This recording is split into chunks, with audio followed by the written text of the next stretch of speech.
작은 서점.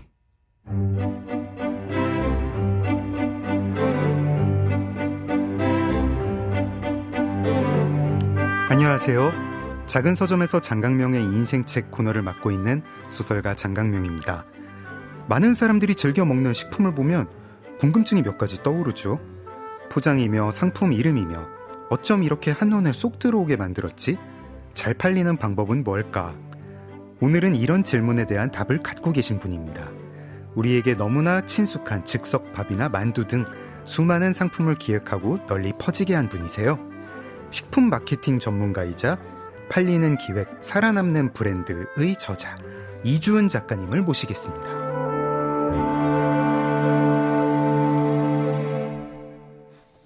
이주은 작가님, 안녕하세요. 안녕하세요. 네, 모시게 돼서 영광입니다. 네, 반갑습니다. 네, 제가 작가님은 뭐 제 책을 어떻게 읽으셨을지 모르겠지만, 읽으셨는지 안 읽으셨는지 모르겠지만, 저는 작가님이 만드신 상품들을 네. 엄청 많이 먹었습니다. 엄청 많이 먹었고. 식탁에 많이 올라가죠. 네.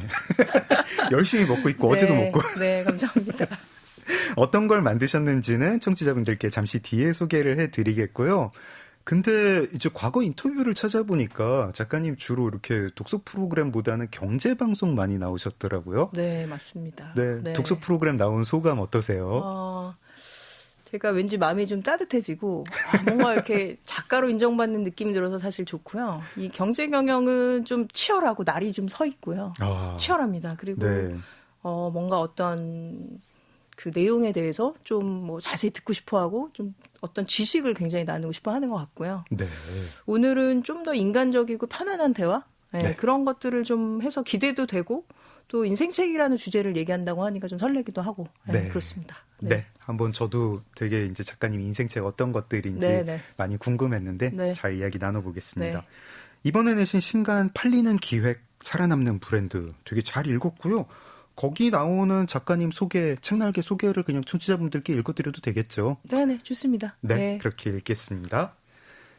CJ 제일제당 공채 1기로 입사해 30여 년간 식품 마케팅의 최전선을 지켜온 전문가다.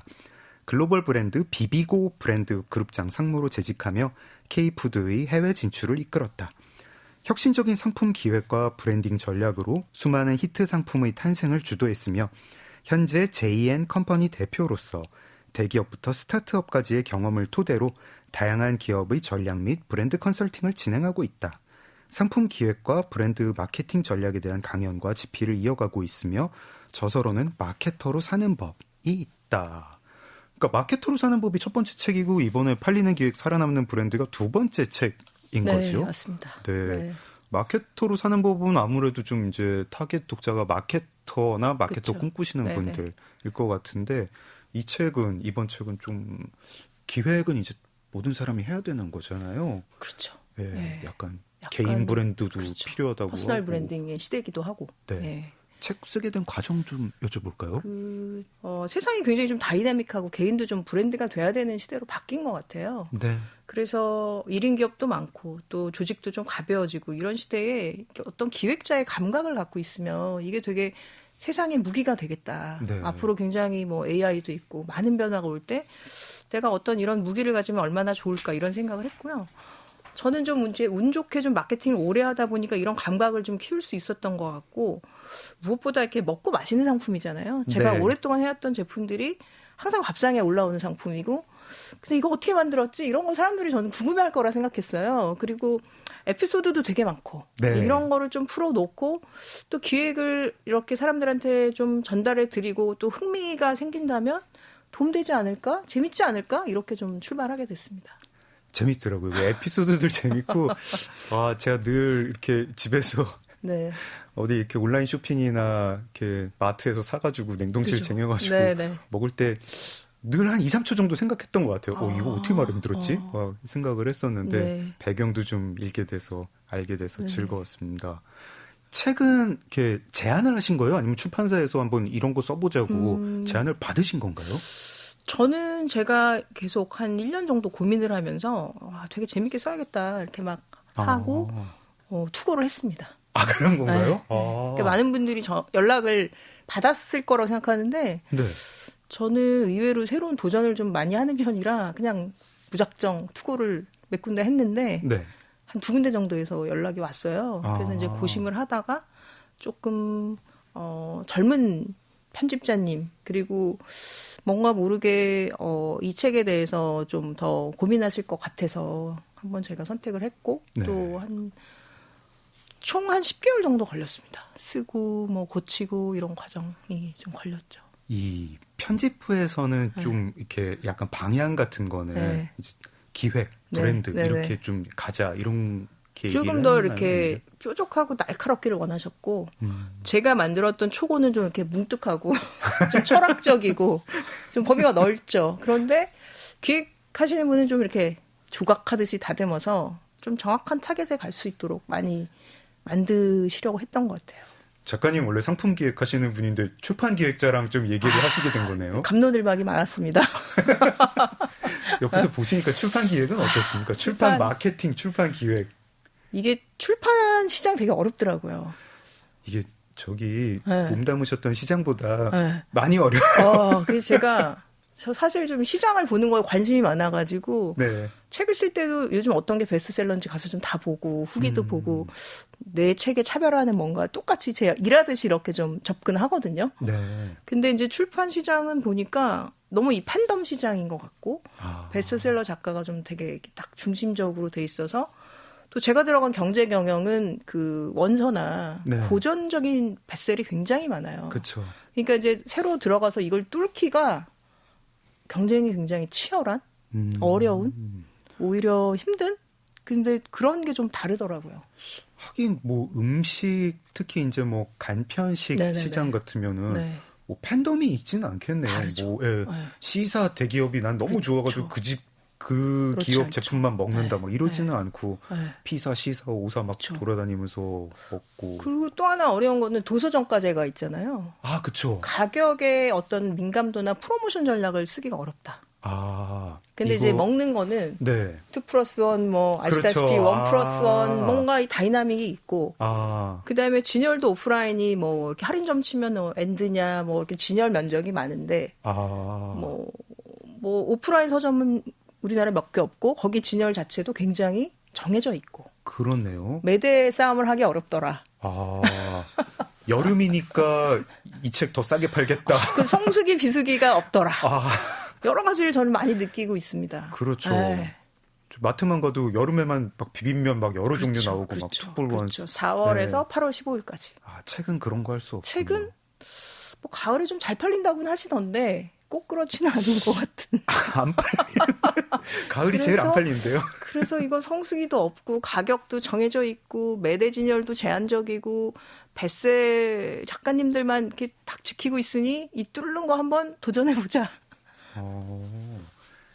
생각했죠. 마케터 분들하고도 좀 얘기 나누셨나요? 출판사의 이제 책 그럼요. 마케터. 네. 좀 어떻게 다른가요, 마케터는? 친하게 지내고 있고요. 네. 네, 그리고 저랑 소통 굉장히 많이 하는데 뭐 진열 이런 거 굉장히 잘 챙겨주시고 그다음에 이렇게 이제 POP라 그래서 뭐 교보 같은 경우에 이렇게 추천 도서 뭐 이런 거에 대한 글을 어떻게 쓸까 아니면 요즘 이제 온라인 광고를 굉장히 많이 하시니까 네. SNS 컨텐츠는 뭐 어떤 걸 하고 있냐 뭐 이런 것도 물어보고 왜 이제 출판사들이 규모가 이제 그 음식 대기업에 비하면 네. 엄청 작잖아요. 그쵸. 매출도 작고 사실상 네. 뭐 1위 출판사라고 해도 연매출 뭐 맞습니다. 몇백억 막 이런 맞습니다. 수준인데 네.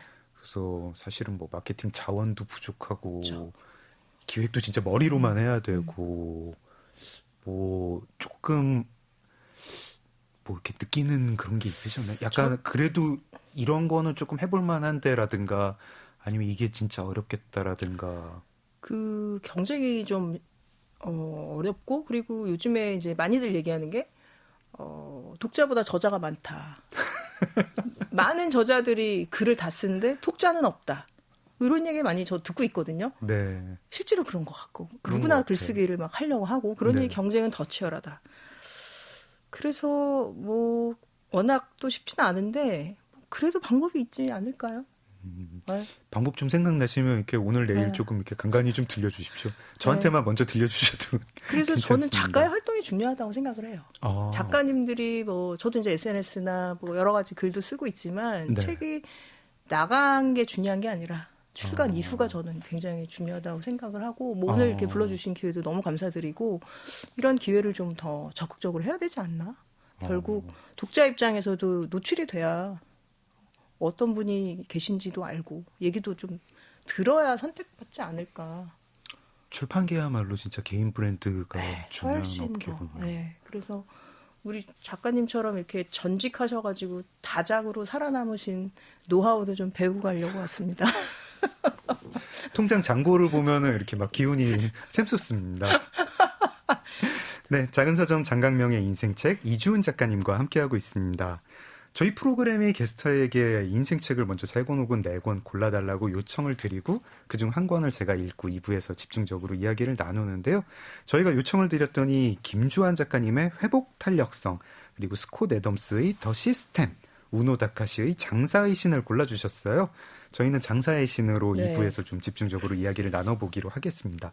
1부에서는 회복 탄력성과 더 시스템 이야기를 하려는데요. 그 전에 평소에 이제 좀 독서 어떻게 하시는지, 읽은 책 어떻게 네. 고르시는지 그런 것도 좀 듣고 싶습니다. 저는 이렇게 책을 보다 보면 책이 책을 부른다는 게 있는 것 같아요. 그러니까 네. 그 저자가 어떤 책을 추천해요. 네. 그럼 그걸 따라가서 보기도 하거든요. 그러다 보면은 그 저자를 좋아해서 제가 봤는데 그 저자가 추천한 책도 매력이 있죠. 계속 따라가면서 보는 그런 흐름을 좀 갖기도 하고 네. 또 어떤 살다가 문제, 요즘 되게 뭐 불안하다. 아니면 요즘 뭐 행복해지고 싶다. 이러면 그 주제를 막 들어와서 보기도 합니다. 이 팔리는 기획 살아남는 브랜드에 네. 기획의 밑재료가 책 읽기다라고 네네네. 나와 있는데 네. 진짜 책 읽으면 좀 기획 아이디어가 나오나요? 다른 사람의 삶을 엿보는 재미가 있는 것 같아요. 그리고 그게 재료가 되기도 하는 것 같아요. 저 사람은 이럴 때 이런 생각하는구나. 그러니까 결국 사람들이 생각을 읽어야 기획이 재료가 되잖아요.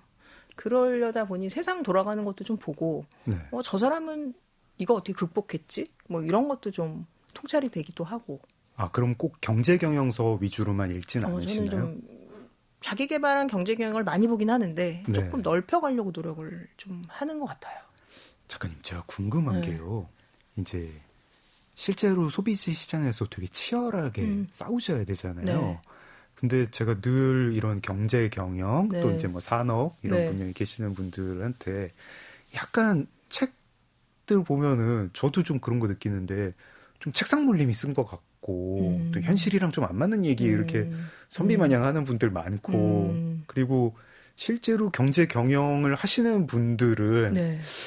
과연 예를 들어 기업의 마케팅 담당 임원이나 네네. CEO 이런 분들이 경영대학교 교수의 논문을 과연 얼마나 중요하게 생각할까. 그냥 뭐 그런가 보지 하고 넘어가는가. 그쵸. 아니면 진짜 여기에 통찰이 있다 이렇게 생각을 하시는가.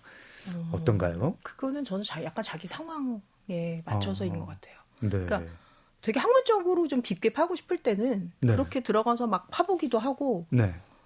또 그런 거 있잖아요. 어떤 걸 막 고민하고 살다 보면 어느 날 뭘 봤는데 거기서 답을 얻는다든가. 그러니까 사람이 이렇게 뭔가 옷 사야지 그러면 옷만 보이고 뭐 그런 옷 신발 사야지 그럼 다닌 사람 발만 보이고 이럴 때 있지 않으세요?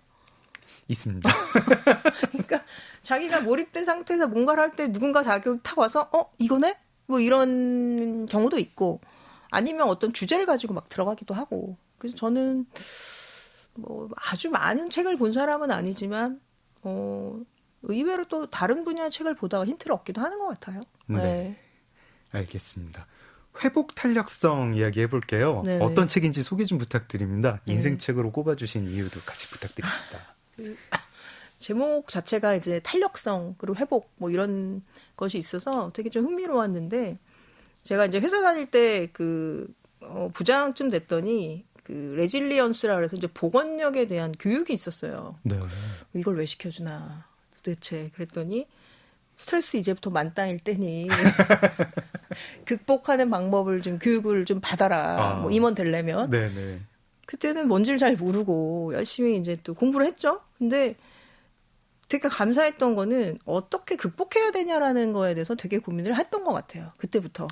그래서 그게 이제 올 때마다 어떤 스트레스가 올 때마다 제가 주저앉으면 사는 건 너무 힘들잖아요. 그러니 이 복원력이라는 거 이런 탄력 회복할 수 있는 능력 이런 거는 인생에 너무 중요할 것 같다. 이제 이런 생각을 하게 됐고 그리고 다른 사람에 대해서 조금 뭐 긍정적인 태도를 좀 가져보는 것이 행복이지 내가 어떤 조건 때문에 행복한 건 아니다. 그래서 이 책을 보면서 저는 그 되게 좋아하는 뭐 문장 같은 게 있는데 네. 그 본인이 자기 자신하고 어떤 긍정적인 소통을 할 수 있는 능력이 되게 중요하다.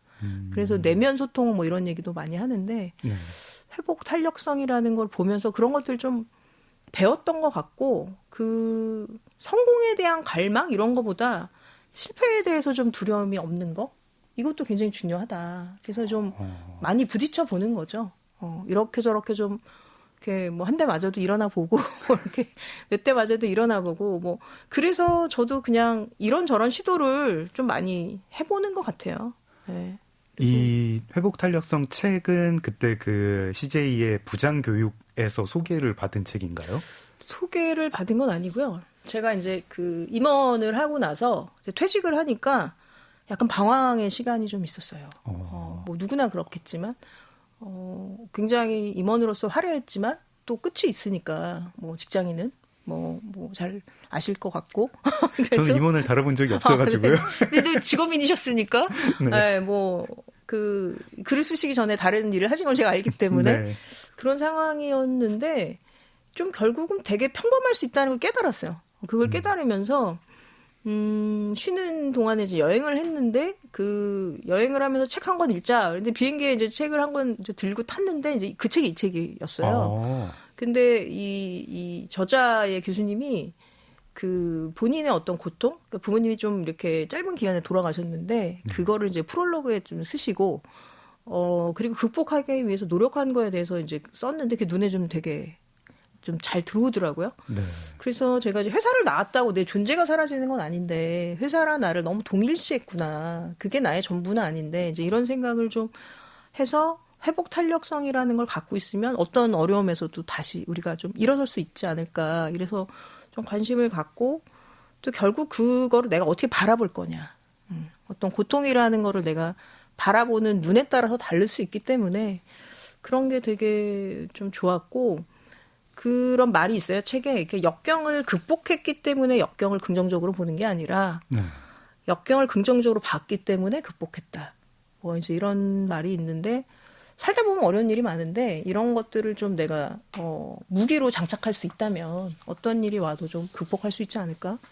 이런 좀 철학적 생각을 좀 잠깐 해봤죠. 네. 제가 팔리는 계획 살아남는 브랜드 읽다 보니까 네. 그러니까 퇴직하시기 전에도 네네. 회사 다니실 네네. 때도 신입사원 때부터 네. 실패 경험이 되게 많고 그걸 이제 네네. 자세히 써주셨더라고요. 네. 볶음밥 메이트가 신입사원 때 이렇게 네, 뭐, 그때 얘기인가요? 뭐 많은 실패작이 있죠, 저도. 네, 많습니다. 좀 소개 좀 해주십시오. 그때 어떤 실패를 했는데 나중에 이렇게 극복을 어떻게 하셨는지 그리고 뭐 그게 진짜 역경을 극복하고 나니까 뭐가 좀 달라지든지. 제가 이런 얘기 많이 하는데 네. 실패 상품이 나오면 빨리 다음 제품 내라. 안 보이게. 그런 얘기 많이 하거든요. 네. 아니 실패한지 모르게. 근데 저는 엄청 실패를 많이 했어요. 많이 했고 또 이번 책에서도 많은 분들이 제가 실패 사례 는 것에 대해서 되게 좋아하시더라고요. 네. 보통 책들은 자랑하기 일쑤인데 그렇죠. 그래도 뭐 몇 개 실패한 얘기를 되게 귀담아 보시고 그거에 대해서 되게 이렇게 어떤 그 공감하셨다는 분들이 많았거든요. 좀 이렇게 진짜처럼 느껴지기도 네, 하고 저분 네, 정말 네, 솔직하게 쓰셨구나. 그래서 그렇구나라는 생각을 했고 그 몇 개가 있는데 책에서도 많이 소개를 했지만 네. 그 제가 이제 뭐 볶음밥 상품 메이트라는 상품도 좀 실패를 했고 볶음밥이 굳이 메이트가 필요 없더라고요. 청취자분들께 한번 이 기획을 처음에는 왜 기획을 했는데 당시엔 이런 상황이었 이렇게 생각을 했는데 이러저러 해가지고 잘못된 것이었는데 어떻게 극복을 했다 한번 좀 아니 소개 좀 소스 해주십시오. 시장을 좀 세분화하려고 그 볶음밥도 메이트가 있으면 이름도 기억납니다. 볶음밥의 친구예요. 근데 그러니까 우리나라 사람은 간장 뭐 계란이면 다 볶아지고 김치 넣으면 되는데 네. 굳이 메이트가 필요하냐? 이미 뭐 카레짜장 소스도 있고 네. 뭐 집에서 먹다 남은 김치 썰어놓은 것도 있고 굳이 내가 거기까지 소스를 써야 되냐? 어린 마음의 상처였죠. 이런 게 안 돼서 그때 한창 제가 이제 카레짜장을 굉장히 잘 팔고 있었어요. 네. 그러니 이제 그다음 이거 하면 이제 시장이 열린다. 혼자 이제 막 좋아했는데 새 시장이 아예 열릴 열린다. 것이다. 내가 볶음밥 지금도 크지만 완전히 우리가 전용 소스가 생긴다. 볶음밥 소스 시장이 생긴다. 네. 그런데 뭐 야심차게 했는데 안 돼가지고 뭐 상처를 받았는데 저는 그럴 때 이제 이런 얘기해요. 그 후배들한테 빨리 다음 작품 해. 다작 그 배우나 네. 다작 작가들이 앞에 실패가 잘 티가 안 나잖아요. 그렇죠. 작가님도 책 많이 쓰셨던데. 이렇게 저기 망한 얘기 안 하고 흥한 얘기만 하면은 넌 왜 이렇게 실패를 하네 이런 소리도 좀 듣고. 그러니까요. 네. 저 좀 궁금한 게요. 네. 이 팔리는 기획 살아남는 브랜드 보면은 그 이미 회사 안에서 엄청나게 뭐 연구 단계, 개발 네네. 단계에서 네. 이건 안 된다 접자, 네네. 여기까지 하다 접자 막 이러는 것 같더라고요. 네네. 그럼 볶음밥 그 소스는 네. 회사 안에서는 이건 된다 이렇게 갔던 건가요? 출시를 했으니까요. 아, 그 세상에 나왔다는 거는 통과를 한 거죠. 그 다들- 세상에 나와서 이제 좀 안 팔리는 아. 이런 경우가 있고 네. 세상에 나오기 전에 그 단계에서 아예 그냥 커트되는 것도 굉장히 많아요. 그런 거는 진짜 되게 된다라고 막 한 단계를 넘을 때마다 확신이 생기다가 안 팔리면 타격이 진짜 크겠네요. 그죠. 약간. 네. 그러니까 이게 좀 치열함이 있고요. 그리고 내 제품이 내가 이렇게 소비자한테 선택을 받는 거기 때문에 기획자로서 굉장히 그 보람과 또 괴로움과 이런 것들 그리고 이제 매출이 막 보이니까 또 짠할 때는 있고 또 잘 될 때는 뭐 내가 제일 잘하는구나 이러다가 또 어떤 날은 또 안 될 때는 그냥 난 재능이 없구나 뭐 이러다가 뭐 비슷합니다. 그런 경험을 하게 되죠. 뭐 다작을 해야겠다. 그 답은 알아도 네네. 그 순간에 마음이 내려앉을 때 있잖아요. 있죠. 그 날은 어떻게 하세요? 집에 가서 뭐 이렇게 독주를 마신다거나 뭐 술을 어디 뭐 마실 명상을 때도 한다거나. 있고요. 그런 경우는 이제 같이 일했던 친구들, 유관부서 관련 부서 사람들하고 네. 뭐 좀 이렇게 서로 다독여 주기도 하죠. 왜냐면 그 연구원들이 만들고 또 네. 디자이너가 디자인하고 이게 이제 관련된 분이 많거든요. 네. 그러니까 이제 잘 되는 날은 이제 잘 돼서 같이 또 으쌰으쌰하고. 하고 안 되는 날은 또 안 됐으니까. 지금 라디오로만 들으시는 분은 이렇게 저 동영상으로도 한번 확인해 주십시오. 이 하고가 손으로 뭘 이렇게 손으로 뭘 했습니다. 한 번에 이렇게 이거 안 뭐 보이는 거 뭔가를 아닌가요? 드시는 것 같은. 이거 잘 보이나요? 뭘 이렇게 뭐 원샷 뭘 같은 했습니다. 걸 뭐 하시는 것 동작을 같은. 하나 했는데. 막걸리는 아닌 것 같고 뭘 섞어가지고 드시는 것 같은 분위기네요. 그래서 같이 좀 이렇게 여러 명이 하기 때문에 실패도 나누고 성공도 나누고 약간 이런 과정이 있죠. 볶음밥 소스 시장은 조금 이제 주니어 때 제안을 그죠. 하신 거잖아요. 네. 그리고 나서 이제 어떤 그 즉석 상품 중에 저희가 다 아는 그 비비고의 네. 프리미엄 상품을 네. 라인업을 준비를 네. 했다가 이게 네. 또 안 됐는데 그때는 이제 끌고 가시는 입장이셨던 거죠. 타격이 훨씬 그렇죠. 컸겠네요. 네. 오늘은 이렇게 성공 사례 아니고 실패 사례 얘기 많이 하네요. 재밌었어요. 좋습니다. 네. 네, 좋습니다. 아니, 그때도 저기 작가님 괴로웠죠. 성공 사례는 경제 프로그램 가면 다 나오고. 저 실패 사례 네. 얘기하는 거 좋아합니다. 네네네. 왜냐하면 인간적이잖아요. 네. 회복 탄력성 그럼요. 얘기하려면 회복 탄력성. 실패한 얘기 해야 되니까. 그때도 뭔가 뭐 되게 잘 될 거라 생각하고 했는데 네. 그 생각보다 좀 포지셔닝이라고 하죠. 그 어떤 상품의 이미지와 그 사람들 머릿속에 들어가는 어떤 포지션이 모호했던 것 같아요. 모호했고 또 어려웠던 것 같고 대중적인 상품보다는 조금 프리미엄하게 갔는데 제일 어려운 거는 이 프리미엄 할 때 사람들이 그게 왜 프리미엄한지 납득이 가야 되는데 이제 만드는 사람은 이거 되게 프리미엄이야라고 이제 만들었는데 실제로는 아닌데 뭐 이러면 이제 그 가격 간극을 못 이기는 거거든요. 비싼 돈을 지불하지 않는 거예요. 고객들이 이제 그런 경우도 실패하기도 하고. 그때도 이 작가님의 회복 탄력성을 유지해 주는 건 이거 잔을 꺾는 방송 이상하게 나가는데. 근데 저는 그럴 때 되게 직원들하고 친해졌던 것 같아요. 그러니까 성공할 때도 즐겁지만 실패했을 때 약간 이렇게 뭐 서로 다독이면서 뭐 한 번 더 가보자. 뭐 우리 힘들지만 뭐 다음에 잘 되겠지. 뭐 이런 것들이 또 추억이니까. 뭐 많은 실패를 했습니다. 회복 탄력성 제가 책을 읽진 못했거든요. 네. 근데 이제 책 소개글에 보니까 회복 탄력성을 마음의 근력에 비유를 하더라고요. 그러면서 네. 이제 근력이니까 훈련으로 키울 수 있다. 네. 작가님은 혹시 그런 어떤 회복 탄력성을 키우는 작가님만의 어떤 훈련법 이런 게 있으신가요? 저는 그러니까 살수록 멘탈이 되게 중요하다. 네. 어떻게 바라보냐가 굉장히 중요한 것 같고요. 특히 기획자는 그런 것 같아요. 뭐 실패가 많기 때문에 이걸 어떻게 극복하냐, 소위 말해 회복을 정말 어떻게 빨리 하냐 이게 되게 중요한데 그래서 저는 좀 이렇게 프로를 보면 휴먼 스토리를 좀 많이 봐요. 그러니까 다큐멘터리 뭐 같은 다큐나 거. 이런 쪽에 인간극장 같은 약간 이런 네. 류를 되게 좀 좋아해서 뭐 네. 유키즈 같은 경우도 사람이 나와서 이렇게 막 잘하고 못하고 이런 것도 하고 뭐 세바시도 네. 마찬가지고 네. 작가님 나오는 세바시도 제가 봤는데 고맙습니다. 봤는데 그걸 통해서 이런 것 같아. 타인도 나랑 다르지 않구나. 나의 고민을 남들도 하는구나. 뭐 나도 그렇게 대단한 사람이 아니구나. 이런 거를 깨달아서 좋은 것 같고요. 네. 또 친한 친구 상담사예요. 저희 친한 친구가. 그래서 전문적으로 하시는 분인가요? 직업적으로 하는 상담 소장이어서 네. 인생이 굉장히 편하죠. 직업적 상담을 좀 많이 받고 네. 또 어떤 그런 방법론이 또 있더라고요. 전문 상담사들이 해주시는 방법들이 있어서 또 힐링이 되기도 하고 또 어떨 때는 이제 생각이 너무 빠질 때는 몸을 좀 쓰죠. 운동을 한다든가 정신을 못 차리게 만들어서 빨리 잔다든가. 네. 그러니까 육체와 정신이 잘 밸런스 있는 게 저는 회복 탄력이 아닌가 그렇게 생각을 좀 하고는 있습니다. 네. 알겠습니다. 이주은 작가님이 첫 번째로 꼽아준 인생책 김주환 교수님의 회복 탄력성이었습니다. 이쯤에서 노래 한 곡 들을까 하는데요. 혹시 어떤 노래 들으면 좋을까요?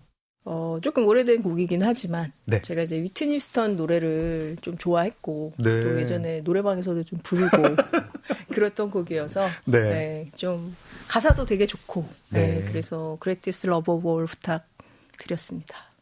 작가님 이 노래 노래방에서 부르셨던 거예요? 가끔 불렀던 노래입니다. 네. 휘트니 휴스턴 Greatest Love of All 듣겠습니다. 휘트니 휴스턴의 Greatest Love of All 들었습니다. 작은 서점 장강명의 인생책, 식품 마케팅 전문가 이주은 작가님과 함께하고 있습니다. 두 번째 인생책 이야기해 보겠습니다. 더 시스템. 어떤 책이죠, 작가님? 이 책은요. 그 목표에 너무 집착을 하면 사람이 자책을 하잖아요. 네. 근데 1등 요리사가 되겠다. 그럼 늘 불안하죠. 1등이 안 될 수 있으니까. 네. 근데 요리를 잘하는 사람이 되겠다라고 정의하면 어때요?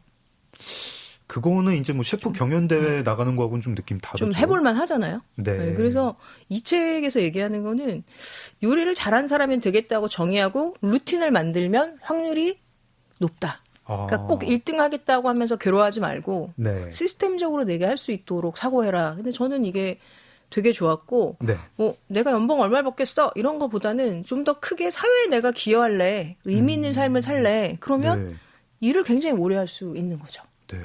그 어떤 기준이 무너져도. 이게 책이 저자가 되게 뜻밖의 인물이더라고요. 스콧 애덤스가 저는 무슨 뭐 더 시스템 왠지 뭐 스콧 애덤스 이름 하면 무슨 어디 뭐 이렇게 뉴욕 스톤 경영대학교 뭐 교수님 뭐 이런 이름 같은데 아니더라고요. 아니죠. 어떤 사람이죠, 스콧 애덤스? 이분이 직장인이셨고요. 직장인이었죠. 너무 놀라웠던 건 16년간 직장 생활을 하다가 만화를 그리는 걸 되게 좋아하셨던 거예요. 근데 지금 너무나 유명한 그 딜버트 네컷 만화. 딜버트. 너무 재밌잖아요. 근데 저는 이 만화 또 좋았던 건 약간 시니컬한 만화의 그 진짜 시니컬하시잖아요. 있어요. 그 약간 그게 묘하게 또 되게 매력적이면서 이분이 이런 거를 해서 되게 재밌다 했는데 여기서 제가 얻은 통찰은 이런 거였어요. 하나만 잘하는 그 게임을 하면 완벽하게 이기기가 어려운데 인접 양념에서 한 80점 정도 하면 잘할 수 있다. 그래서 저는 이런 생각을 했어요. 내가 전문 작가는 아닌데 마케터이자 글쓰기도 하면서 말도 좀 한다. 그럼 세 가지 영역에서 한 70점이 되잖아요. 그러면 내가 마케팅만 잘하는 100점보다는 70점씩 210점이니까 좀 더 경쟁력 있지 않을까? 이런 인사이트를 제가 얻어서 와 이거 되게 재밌는 게임이다 라는 생각을 했죠. 스콧 애덤스 본인한테 딱 들어맞는 말이네요. 이렇게 만화가 중에 그렇게 직장 생활을 해본 사람이 드물 것이고 직장인 중에 만화 그리는 사람이 드물 건데 직장 만화라는 걸 그리니까 직장인이. 그래서 이분이 만화 이렇게 잘 그리지 않고 그림도 되게 투박해요. 좀 약간 처음 보면 좀 약간 기괴하기도 그렇죠. 하고. 네. 근데 그거를 뛰어넘을 수 있는 게 본인의 직장 경험인 거예요. 네. 그러니까 경험에 내가 그림 그리는 재주를 붙이니까 아주 잘 그리지 않아도 80, 160점이 되는 거죠. 원래 딜버트 좋아하셨습니까? 그 만화는 저는 코믹해서 좋았고 네. 약간 그 시니컬하면서 뭔지 모를 좋았어요. 저는 그런 만화가. 되게 네. 풍자적이고 네. 이렇게 네. 해학적이고 네. 좀 약간 너무 올바르지 않은 것 같기도 하고 이런 게 굉장히 재밌었어요. 네. 특히 이렇게 좀 규모 있는 조직에서 종사하는 사람들이면 네. 다 이 규모 있는 회사에 그 부조리가 있잖아요. 그렇죠. 네. 의미 없는 회의. 네, 맞아요. 네. 네. 오늘 왜- 꼭 안 해도 되는 거. 네. 회의를 위한 회의. 그렇죠. 잘하시네요. 오늘 회의를 위한 회의 이런 거 아, 그런 맞아요. 걸 딜버트가 엄청 꼬집었었는데. 너무 재밌었어요. 그럼 네. 더 시스템은 그 작가 때문에 보시게 된 책인가요? 제가 이제 회사 나오고 나서 첫 회사를 나오고서 이제 인생 이망을 어떻게 살까 이제 막 고민하다가 네. 블로그에 글을 좀 쓰긴 했었어요. 아. 그때는 이제 필명으로 소리 없이 개인 블로그에. 네, 개인 블로그로 글을 썼는데 이제 내가 쓰면서 위안도 받고 나 혼자 쓰고 나 혼자 좋아하고 막 이제 이랬는데 네. 그때 이제 제가 글쓰기가 제가 100점일까? 이제 이런 질문을 하게 된 거죠. 내가 마케팅은 그래도 뭐 한 30년 가까이 해가니까 조금 네. 그래도 웬만큼 하는데 네. 전문 작가는 아니잖아요. 네. 그리고 말은 제가 그래도 어디 가서 이렇게 좀 못한다 소리는 안 듣는데 잘하십니다. 전문 또 강연자는 아니잖아요. 전문 강연자 하셔도 될 것 같은데요. 그래서? 네. 80 하면 240인 거예요. 네. 요거로만 승부하면 못 이기지만 제가 마케팅 해보고 글을 써보고 말을 할 수 있다면 여기서 얘기하는 것처럼 옆으로 이렇게 확장하면 새로운 기회가 있지 않을까? 전 그게 굉장한 통찰이었거든요. 더 시스템은 그러면은 첫 회사 그만두시고 그때 읽으신 네, 건가요? 그때 아. 열심히 읽었죠. 네. 제가 더 시스템 앞부분 좀 읽다가 네. 되게 헉한 게 있었습니다. 네. 되게 세상 통념에 네. 반하는 이야기로 네. 시작을 하더라고요. 성공에 필요한 건 열정이 아니다. 음, 이렇게 시작하는데 어떻게 읽으셨습니까? 저는 열정이 기본값인 건 맞는데 열정도 방향이 맞아야 된다고 생각해요. 그러니까 열정이 좋은데 네. 방향이 틀리면 아무리 열심히 해도 방향이 틀린 데서 열심히 하잖아요. 그렇죠. 그래서 기본값이긴 하지만 약간 환경 세팅을 잘하고 시스템의 힘을 믿는다는 거가 되게 중요하다. 인간은 나약하니까. 그래서 매일 열심히 살 수는 없어서 네. 환경을 좀 인위적으로 세팅하는 걸 저는 좋아해요. 그러니까 예를 들면 네. 글을 막 쓰다가 계속 습작만 할 것 같잖아요. 그럼 투고를 해요. 100점짜리 아니지만 투고를 하는 거죠. 네. 그런데 운 좋게 어떤 출판사에서 하자. 네. 그러면 그때부터 고치는 거죠. 그러니까 이게 그때 뭐냐면 강제 세팅이 되죠. 세팅이 네. 환경 세팅이 돼버렸기 때문에 나는 그 출판사와 계약을 했기 때문에 네. 돌아갈 수가 없는 거죠. 단행본이라는 형식에 맞춰서 내야 되고 어떻게든. 출판사에 이런저런 요구사항도 있고. 네. 그래서 이런 사고가 저는 좀 중요하다. 일단 투고를 하면은 안 고칠 수가 없다. 네. 그래서 또 이제 저자도 이런 얘기를 하는데 이게 열정이라는 거는 잘하면 또 열정이 생긴다고 해요. 그러니까 열정이 있어서 잘하는 걸 수도 아니라. 있지만 잘하게 되면 정말 더 열정이 생기는 거죠. 내가 잘하나 보다 하면서. 이게 딜버트 작가답게 되게 시니컬한 말도 곁들이던데요. 네. 성공한 사람들은 네. 자기가 똑똑해서 성공했다고 하면은 재수 없어 보이니까 열정 때문에 성공했다고 얘기를 한다고. 맞아요.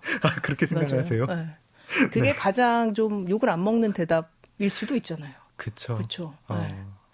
노력했어요, 이렇게. 이주은 작가님과 스콧 애덤스의 더 시스템 이야기 나누고 있습니다. 열정에 대해서도 스콧 애덤스가 좀 시니컬하게 이야기를 하고 아까 조금 말씀을 해주셨지만 목표에 대해서도 상당히 시니컬하게 이야기를 합니다. 네. 목표 지향적으로 살면 인생 좀 힘들어진다. 네. 이유가 뭐죠? 그 목표를 달성 못했을 때 충격적이잖아요. 근데 저는 여기서 하나 배웠던 건 시스템적 사고였는데 예를 들면 이런 것 같아요. 내가 베스트셀러 작가가 될래 이렇게 목표를 하면 그게 안 되면 너무 슬픈 거예요. 네. 네. 그런데 베스트셀러 작가가 되기 위해서 뭐 책을 쓰고 뭐 이렇게 하는 활동 이런 것을 시스템적으로 구축할래. 그리고 그거를 내가 꾸준히 가져갈래라고 하면 결국은 되는 거죠. 이게 뭐 베스트셀러 작가가 될래 혹은 제일 많이 팔리는 뭐 간편식을 만들래라고 네. 하는 건 남이 좀 어떻게 해줘야 그쵸. 되는 거고 그쵸. 제가 통제할 수 없는 영역에서 네. 뭐가 일어나야 되는 건데 네. 나는 오늘 하루를 혹은 네. 이번 달 한 달을 어떻게 네. 어떻게 이렇게 하겠다라는 그쵸. 거는 네. 제가 통제할 수 있고 행위로 규정을 하면 네. 내가 그 행위를 했기 때문에 하루하루 성장을 하고 성공을 한 거죠. 그러니까 베스트셀러 작가는 안 됐지만 네. 내가 매일 글을 쓰는 걸 할래. 라고 시스템적으로 사고를 하면 내가 매일 글을 쓰고 있으면 오늘은 성공한 거예요. 저희가 네. 모든 게스트께 여쭤보는 네. 질문이기는 한데요. 네. 그 하루 일과를 어떻게 이제 꾸려 나가시느냐, 네네. 그리고 이제 뭐 혹시 뭐 꾸준히 하시는 어떤 리추얼 같은 게 있느냐, 의식 네네. 같은 게 있느냐 이런 거 여쭤보는데 작가님은 어떠세요? 매일 하시는 어떤 정해진 루틴. 루틴 네. 같은 게 있나요? 저는 이제 지금 한 3일 정도 컨설팅을 하면서 자문하는 회사에 나가고 있거든요. 일주일에 3일. 예, 3일 정도 나가고 그리고 이틀 정도는 좀 운동을 하고 또 저를 축적하는 시간을 좀 많이 가져요. 글도 쓰고. 네. 그래서 좀 이렇게 보완을 하는 상태를 만들고 있고 또 루틴은 아침에 일어나면 한 30분 정도 그냥 좀 책을 봐요. 아침에 일단 책 보는 네, 것부터. 일단은 펼치긴 합니다. 네. 네. 졸려도 일단 펼치는데 네. 그 아침에 기운이 되게 좋잖아요. 그 기운이 좋을 때 그 남쪽 창가에 이렇게 빛을 받으면서 이렇게 책을 보는 걸 좀 좋아하거든요. 그 기운을 내가 이렇게 좀 받으면서 그리고 좀 잡념이 없어지는 것 같아요. 그러니까 보다가 자꾸 딴 데로 새죠. 당연히 네. 잡념이 생기지만 그래도 매일 뭔가 어떤 10페이지라도 좀 읽으려고 노력하고 읽으면 그 매일이 좀 다르구나. 그리고 매일매일이 좀 일상적이지 않구나. 뭐 아이디어도 좀 떠오르기도 하고. 네. 그러려고 노력을 굉장히 많이 합니다. 네. 네. 이 팔리는 기획 살아남는 브랜드에서 약간 그 스콧 애덤스가 말한 시스템 비슷한 개념을 네. 좀 얘기를 해주시는 게 있더라고요. 네네. 로드맵이 중요하다. 네. 기획에서 그 기획자한테 로드맵이 중요한 이유도 여쭤보고 싶고 뭐 이렇게 실제 사례 같은 거 조금 듣고 싶네요. 저는 기획자가 이제 로드맵을 되게 잘 그리는 게 중요하다. 왜 그러냐면요. 네. 그 메가 트렌드도 좀 봐야 되고, 이렇게 매크로하게도 봐야 되는데, 제가 이렇게 회사든 개인이든 잘하는 걸 강화해야 된다고 저는 생각을 해요. 그 못하는 것에 집중하기보다는. 네. 그래서 매일을 이렇게 살다 보면은 하루하루는 잘 살았는데 뭔가 이렇게 3년, 5년에 대한 큰 방향이 없으면 열심히 했는데 뭐가 잘 안 남는 경우가 많이 있잖아요. 제가 약간 제 처지도 딱하지만 다른 분들이 그럴 때 되게 딱할 때가 많아요. 그렇죠. 네, 열심히 네. 하는데 네. 방향이 좀 어떻게 좀 그죠. 이렇게 좀 뾰족하게 어디를 네. 했으면 좋았을 네. 걸 네. 그런 생각이 들 때가 있더라고요. 그래서 그 예전에 본 뭐 퓨처 셀프 이런 책을 보면 네. 미래에 그 나한테 부끄럽지 말아라 이런 얘기가 있어요. 그러니까 10년 뒤에 나를 생각해 보면서 오늘을 살아라 뭐 이런 것들이 제가 좀 기억이 나는데 지금 보면 우리가 뭐 와 나이도 들었고 막 이렇게 생각이 들지만 10년 뒤에 지금 나를 보면 너무 귀엽잖아요. 얼마나 어리고 젊어요. 할 것도 너무 많고. 제가 막 이렇게 20대, 30대 사진 보면은 그러니까 미래로 가서 나를 봤을 때, 와, 네. 지금 나 황금기구나. 지금부터 한 10년 열심히 살자. 뭐 이런 생각을 좀 하거든요. 그래서 뭐 그런 부분이 저는 로드맵이나 방향성이 되게 중요하다. 그런 혹시 말씀 좀 드리고 싶네요. 회사 그만두시고 이제 뭐 블로그 운영하시면서 어떤 조직에서 나와서 네. 이제 뭐 그런 뭐 적응을 하실 때 네. 그때 작가님의 이제 앞으로 남은 어떤 뭐 작가로서 또 컨설턴트로서 네. 마케팅 전문가로서 이러이러한 길을 가야겠다 이런 로드맵도 한번 그려보셨나요? 그렇죠. 어땠습니까? 그 어떻게 생각을 그리셨습니까? 많이 걸었어요. 실제로 걸으면서 실제로 네. 많이 걸었고 네. 삶 루틴이 있었어요, 저에게. 네. 약간 이제 공백기가 있을 때 네. 삶 루틴은 글 쓰고 읽고 운동하기 이 세 개를 정해놓고 네. 최소 2개는 한다. 3개 너무 힘드니까 좀 쉬는 날도 있으니까 네. 운동을 하든지 책을 보든지 글을 쓰든지. 회사를 그만두실 때는 네. 로드맵 없이 갑자기 그만두신 그렇죠. 건가요? 네, 임원들은 원래 이렇게 어느 날 네. 어느 날 갑자기 많은 임원들이 아마 공감하실 겁니다. 임원들의 삶은 정말 이렇게 그렇죠. 네. 네, 그런 거죠. 네. 그리고 나서 그 세 가지를 좀 하면서 이렇게 좀 방법을 계속 좀 찾았던 것 같아요. 그때는 어떤 생각을 하셨어요? 어떤 걸 내가 좋아하는가. 그리고 또 나름대로 그래도 굉장히 잘 주식 생활을 했기 때문에 네. 뭐 마무리도 전 잘했다고 생각하고 네. 그리고 또 마무리하고 또 책을 또 내면서 한 번 더 제 마음 정리를 했기 때문에 네. 누구보다 잘 이렇게 매끄럽게 제 스스로 마음을 다스렸다고 생각을 하고요. 사실 나올 때 상당히 자산이 이런저런 자산이 있는 셈인 거 아닙니까? 뭐 그렇죠. 개인 브랜드도 좀 그렇죠. 있고 네. 아까 말씀하셨듯이 글쓰기, 말하기, 또 네. 마케팅 전문성 네, 네. 다 갖추고 계시고 네. 근데 로드맵은 그러면 어떻게 그리셨나요? 그렇지만 이제 조직이라는 게 이제 사라졌을 때 네. 요즘은 뭐 많은 분들이 이제 그것을 걱정하고 모든 사람이 숙제죠. 다 숙제죠. 평생 직장 없어졌고. 그렇죠. 네, 오래 살고. 그런 시기를 어떻게 살아갈 거냐 이건 다 고민을 하잖아요. 네. 그때 이제 제 루틴이 이제 글을 쓰고 글을 읽고 운동을 하는 거였던 거죠. 그러면서 로드맵은 어떻게 뭐 앞으로 어떻게 계속 해야 그걸 하면서 내가 뭘 좋아하는가, 내가 네. 뭘 잘하는가, 네. 내가 뭐 할 때 기쁜가 이런 것들을 되게 많이 생각했던 것 같아요. 그런데 글을 쓰면서 좀 되게 제가 힐링되는 부분이 있었고 네. 내가 그냥 좋은 거예요. 이게 뭐 잘 팔리던 안 팔리던 이 시간이 너무 행복하고 내가 글 쓰는 거 좀 좋아하는구나. 계속 써야겠다. 써야겠다. 이제 그런 걸 깨달았던 것 같고 네. 그러면서 이런 거 있잖아요. 글을 쓰다 보면 남의 글이 더 잘 보이는 거. 있죠. 글을 안 쓸 때는 네. 좀 몰랐어요. 어떤 작가님의 글이 나한테 맞는지도. 근데 내가 글을 쓰니까 이분은 잘하는데 이분 나랑 비슷한 이런 거 뭐 너무나 저는 유명하신 그래가지고 작가님이니까. 네. 많이들 써보셨으면 좋겠다는 생각이 들어요. 한번 쓰고 나면 남의 책을 읽을 때에도 네. 되게 달라지고 그런 게 보이더라고요. 네. 네. 그래서 저는 좀 이렇게 쉽게 읽히는 책을 쓰는 걸 좋아하는구나. 이제 이걸 깨달았어요. 글을 어렵게 쓰는 거는 뭐 전문 문학가도 아니고 오히려 좀 대중적으로 느낄 수 있는 글을 쓰는 게 맞겠구나라고 지금도 생각하고 있고 뭐 글이 좀 재밌고 잘 넘어가든 그런 책을 편하게 좀 쓰고 싶다. 네. 아주 술술 잘 넘어갔습니다. 쏙쏙 들어오는 그런 책이었어요. 그런 책이 저한테 맞다라고 생각했고요. 그리고 뭔가 그 마케팅 전문성으로 컨설팅을 네. 해야겠다. 네, 그거를 가지고 좀 힘든 기업을 도와주고 싶다. 네, 좀 어려워하는 사람들의 문제를 좀 풀어내는 능력 네. 그런 거를 좀 직업적으로 할 수 있겠다. 네. 이런 걸 좀 깨닫게 된 거 아닌가 싶어요. 네. 팔리는 계획 살아남는 브랜드의 그 로드맵을 이제 다른 기업에 설명을 해주신 사례가 나와요. 네. 어디 샐러드 스타트업이었죠? 네. 네네. 그 얘기 좀 자세히 듣고 싶습니다. 그 샐러드 스타트업 그 자문을 지금도 하고 있고요. 네. 네. 그 회사에서 이제 뭐 제품을 막 내고 있는데 네. 그 방향성에 대해서 계속 좀 명확하게 안 보였던 것 같아요. 그래서 제가 잘할 수 있는 거와 잘할 수 없는 것을 좀 구분해라. 제가 그 샐러드 스타트업 어떤 회사인지 정확히 잘 모르는데 네. 뭐 배송을 하는 곳인가요? 아니면은 뭐 샐러드를 뭐 2030 뭐 여성들을 위한 네. 맞춤형 샐러드를 뭐 만드는 곳인가요? 샐러드를 만드는 곳이고요. 아. 예, 만드는 곳이고 또 많은 젊은 여성들이 좋아하는 상품이고요. 네. 뭐 몇 개 온라인 사이트에 들어가 보시면 다 구매하실 수 있는 그런 아마 브랜드죠. 1인 가구를 뭐 1인 겨냥하는 가구도 있고 일반 분들도 아. 드실 수 있는.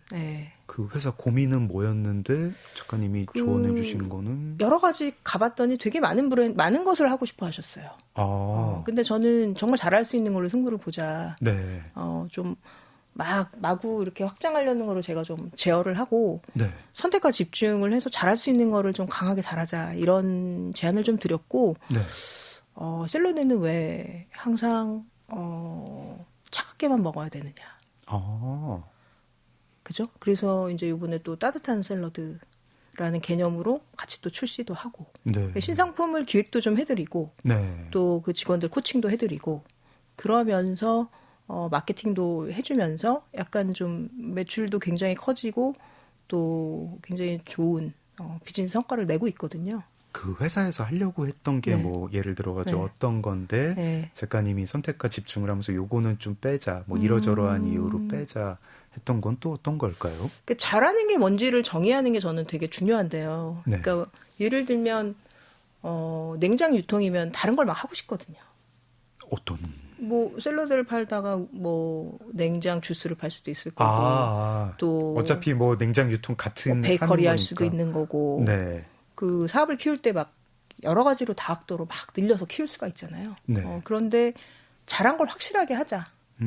더 뾰족하게 하자. 네. 요즘 고객은 컨셉이 더 명확한 걸 원한다. 네. 그런 말을 저는 계속 하고 있고 네. 그리고 확실하게 여기서 인식이 되면 그 다음 제품을 선택하게 돼요. 근데 내가 어떤 거에서 뚜렷하게 인식되지 않으면 저는 그 다음 차를 없는 것 같아요. 샐러드에서 먼저 그렇죠. 확실하게 네. 소비자 선택을 받고 선택을 받고 그 다음에 비어있는 시장을 들어가자. 예를 들면 왜 샐러드에 따뜻한 거 먹으면 안 되지? 따뜻한 샐러드는 뭐가 있습니까? 예를 들면 뭐 전자레인지를 돌려가지고 요즘 춥잖아요. 네. 그러면은 뭐 약간 이렇게 뭐 호박이라든가 찜 채소 같은 찜처럼 거. 야채가 들어있거나 뭐 버섯이라든가 네. 어쨌든 야채의 성분을 갖고는 있지만 내 몸이 좀 편안하고 좀 이렇게 속이 편안한? 그렇게 되면은 차갑고 따뜻한 걸 같이 여름 겨울까지 다 성수기 비수기를 해결할 수 있거든요. 그래서 실제로 이 회사가 비수기인 겨울에도 매출이 좋아요. 보통은 그 샐러드 같은 경우는 겨울에 매출이 많이 빠지죠. 네. 이제 그런 문제를 극복하는 것에 대해서 또 제안을 해드리고. 네. 그러니까 예를 들면 면 사업도 네. 여름에 냉면, 겨울에 우동인데. 네. 그렇군요. 제가 면 팀장을 오래 했기 때문에 네. 가을에 놀아요. 어떡하지? 가을에 먹을 게 없는데. 네. 그러면 쫄면과 파스타를 해. 그래서 성수기와 비수기를 네. 소위 이 사이의 제품이 쫄면, 뭐 파스타 이런 걸로 연가를 맞추는 거죠.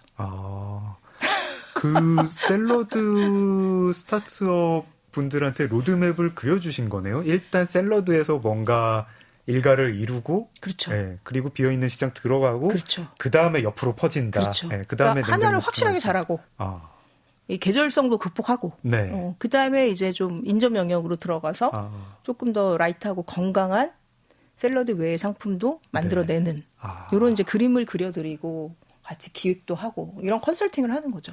저 고지를 가려면 그렇죠. 길은 요렇게 가는 게 아니라 그렇죠. 네, 샐러드 분야 먼저 찍고 그렇죠. 요 능선 따라가지고 가는데 그렇죠. 이 능선은 희한하게 여름에 좀 편하고 겨울에 좀 가팔라. 그럼 겨울에는 요렇게 돌아가고 그렇죠. 제가 음료도 그 전에 이제 마케팅 고문을 했었는데 네. 너무 재밌어요. 겨울에 할 일이 없는 거예요. 여름에만 막 팔리고. 그것도 찬음료나 뭐 탄산음료 그런 거였군요. 그러니까 이 시즈널리티라고 하는데 계절성 극복하는 게 이제 푸드에서는 굉장히 중요하거든요. 이게 진짜 출판계는 모르는 그런 거네요. 출판계 성수기 비수기가 없습니까? 그냥 계속 비수기입니다. 그렇구나. 네. 올림픽 생기면 비수기, 월드컵 생기면 비수기, 뭐 영화 대박 영화 나오면 또 비수기, 그냥 그 비수기 아이스크림 연속입니다. 장사가 여름 끝나면 괴로워하는 이런 게 푸드에는 있어요. 그렇죠. 생과일 주스 막 그렇죠. 이런 것들. 있습니다. 네. 그래서 이 여름 겨울과 그 간절기라고 하는데 봄 가을의 이 사계절 마케팅과 네. 전략적 상품의 우선순위가 굉장히 다르고 그 문제를 해결하는 게 굉장히 중요해요. 아까 면 얘기도 뭐 냉면 우동만 있는데 사이에 파스타를 넣는다든가. 네. 그래야 연간 꾸준히 팔리잖아요. 네. 이런 걸 가져가는 게 출판업계에서도 한번 벤치마킹 해보시면. 그래야 될 것 같습니다. 이게 사실 냉면을 하다가 파스타를 하다가 우동을 했다 그러면은 뭐 약간 동양이야 서양이야 할 텐데 네. 우린 면으로 승부한다 이러니까 또 같은 끄덕끄덕 하게 그렇죠. 되고 그렇죠. 면 잘하는 우리가 국물도 이제 나간다 그러면은 그렇죠. 뭐 끄덕끄덕하게 되고 이런 근데 로드맵을 포트폴리오가 굉장히 중요합니다. 비즈니스에서는 포트폴리오 매니지먼트가 저는 굉장히 중요하다고 생각하고요. 네. 이게 2부에서도 계속 좋은 말씀, 좋은 컨설팅 많이 부탁드립니다. 네네. 1부 마무리할 시간이 벌써 이렇게 됐는데요. 식품 마케팅 전문가이자 팔리는 기획 살아남는 브랜드의 저자 이주은 작가님과 함께했습니다. 내일 2부에서도 이야기 이어지니까요. 많은 관심 부탁드립니다. 작가님 내일 뵙겠습니다. 네, 감사합니다. 저도 여기서 물러가겠습니다. 지금까지 소설가 장강명이었습니다. 감사합니다.